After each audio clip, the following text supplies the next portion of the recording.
Hi, everybody. I wanted to talk to you today about the first step that is the most important after you've experienced a loss, and that is to take care of yourself.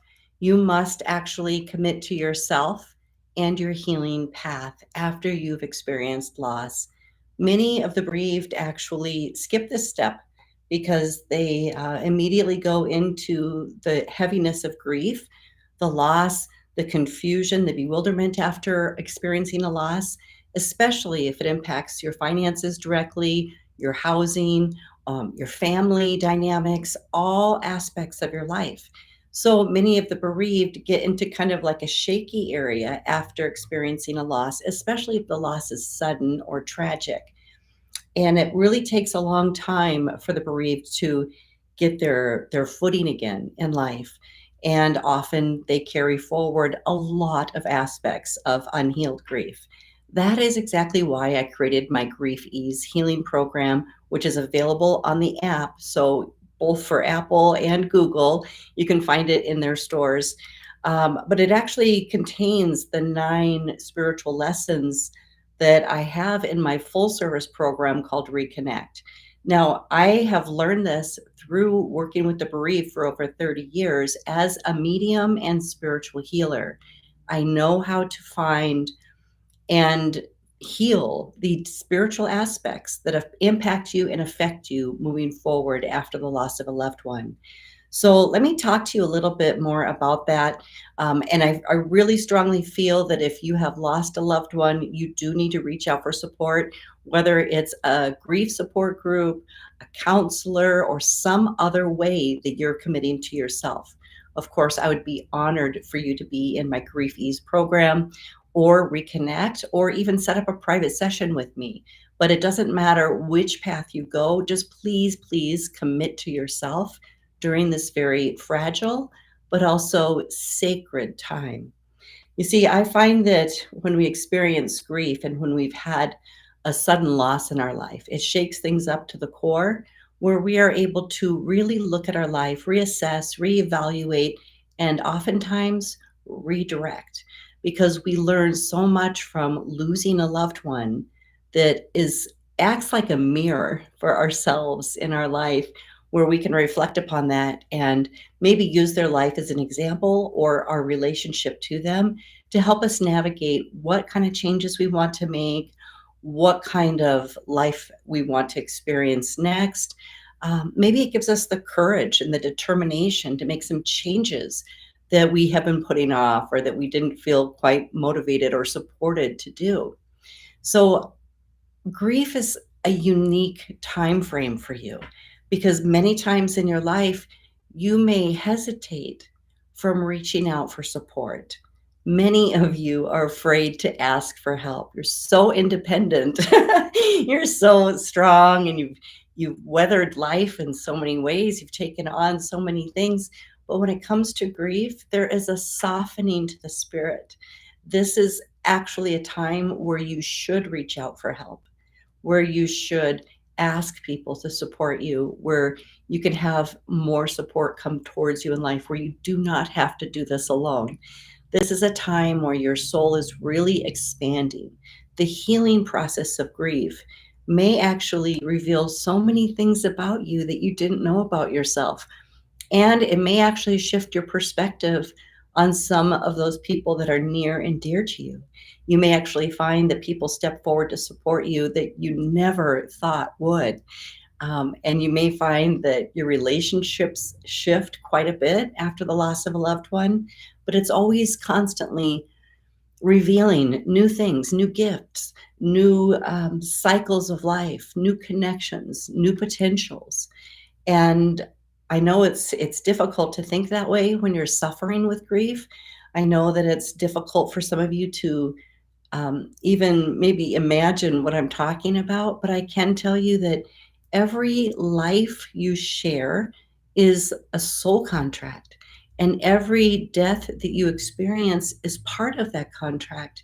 It directly relates to you and your life path and what you came here to learn and experience. Now, I don't mean just experiencing the suffering, I mean the growth, the spiritual growth, the evolution of your soul. and the way that you relate to yourself in the world and with those you love. And again, whether you're in or out of alignment with your life path. And sometimes our life path changes. It's nothing like the loss of a loved one to divert us and get us on a new path.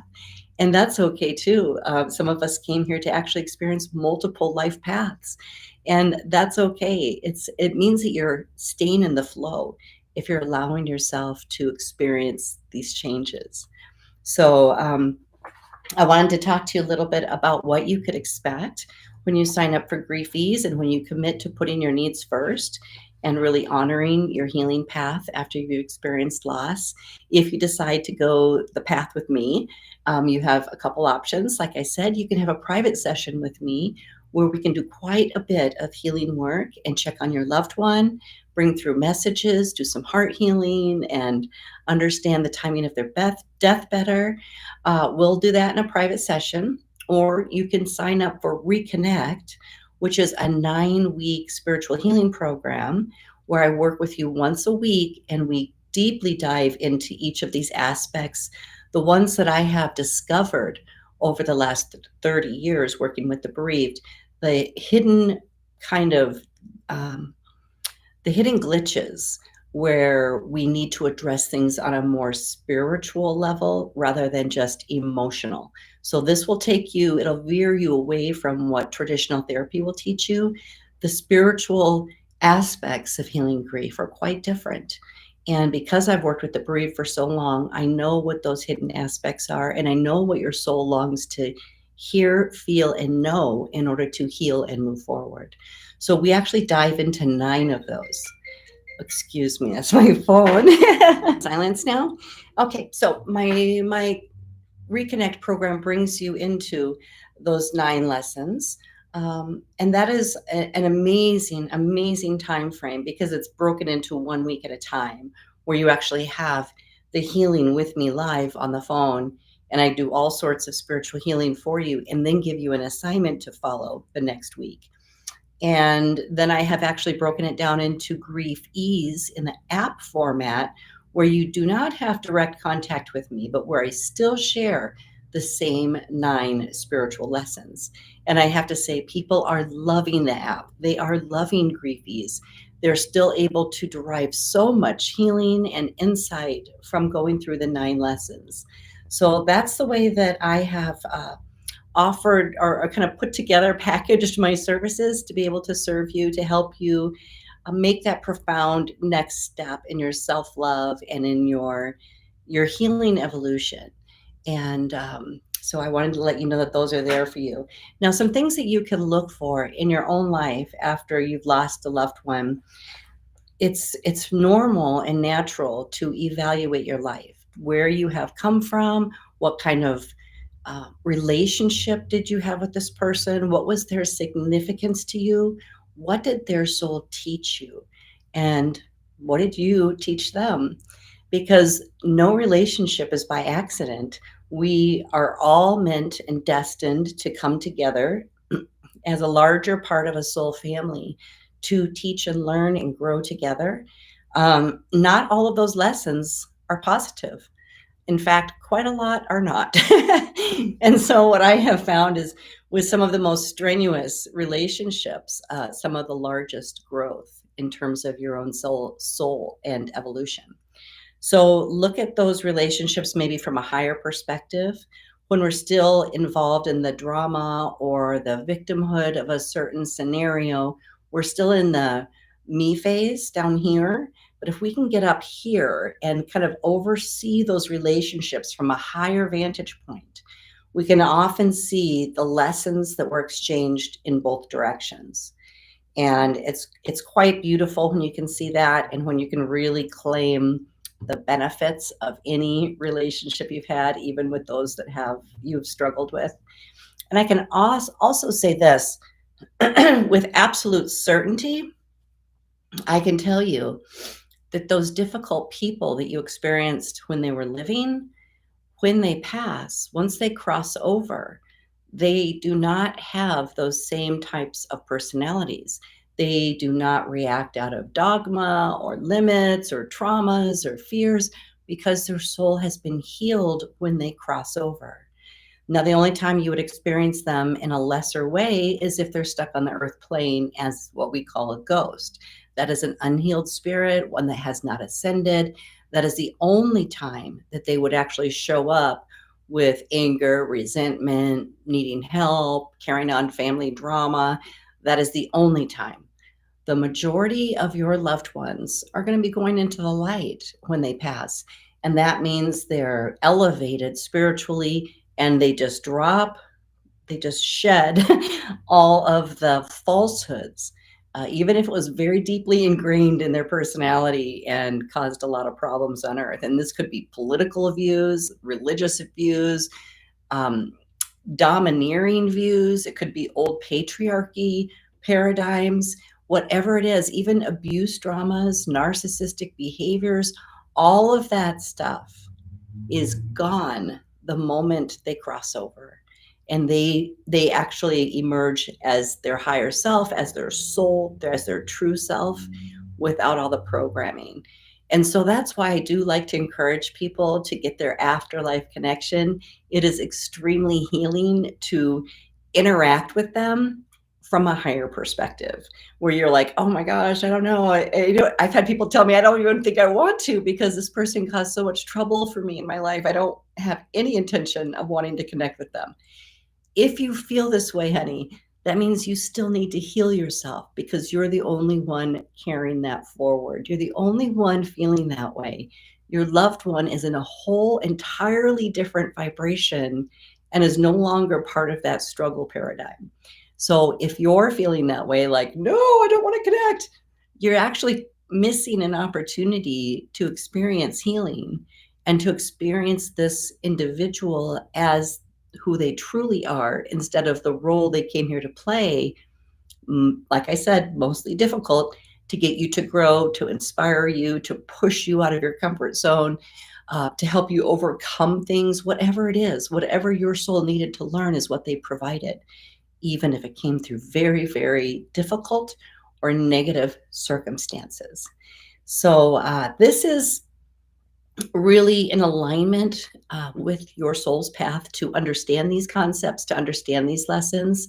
It doesn't have so much to do with forgiveness as it does about seeing that higher perspective and looking down on the situation and really interpreting that for yourself and understanding the value of what this individual brought into your life.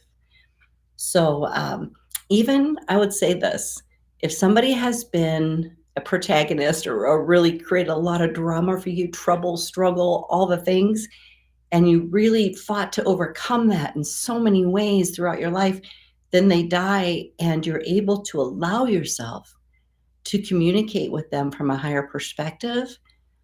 That shifts you right then and there. If you haven't already shifted from all the many things you've overcome and grown in strength and wisdom and spiritual development, connecting with them at a higher level at this point will also help you elevate and heal those old wounds. And you can actually release them at once from your mind, from your energy field, from the cells in your body, that reality, it only served a purpose, but it's no longer the one that has to stay in the memory that surrounds you. So that alone can uplift your vibration, really get you to vibrate high. And we all know by now, I think, that when we vibrate high, we attract. We attract money, we attract health, we attract love. We just attract so many things that are truly in alignment for us. So that's always the goal, is to get out of those lower vibrations where resentment is, hatred, competition, jealousy, the victimized patterning and programming, all of those things, trauma, drama, all of those things vibrate very, very, very low, as does your grief. Grief only vibrates at a 75 on the emotional frequency scale. So when we get higher perspectives, we get so many blessings. And these are not things you can fake. You can't push your way there. It's a healing journey, it's a healing path. And that's why I strongly urge you to reach out for help and support if you're going through grief, if you recently lost a loved one, or even if it was a long time ago, but you've been stuck in prolonged grief, I highly urge you to do something beneficial for yourself, commit to your healing. It's the greatest act of self love that you can actually do at this point. And if you choose to work with me, I would be very honored to take you through my Reconnect program, a private session, or to see you shine and heal through my Grief Ease app, like many of my clients are doing. They really, really love the app. And it's so easy because they can just do it on their phone, bring it with them, and focus on one lesson at a time as they're moving through it. If you would like to try that, I do have 9 lessons on there, like I said, that are part of the original program. There is a free lesson just to introduce you to the way I work, to give you a little sneak peek into what this may be about. And you can see if it resonates with you. And if you want to move forward, then that program is available to you through the Griefies app. All right, you guys, I think that that's all I have to say to you today. I just want to remind you that grief is a time of self love. It's also a time of unwinding. And I know that you're going to have many emotions. You're going to go through lots of phases of ups and downs. Expect that. That's okay. Be gentle with yourself, be nurturing with yourself.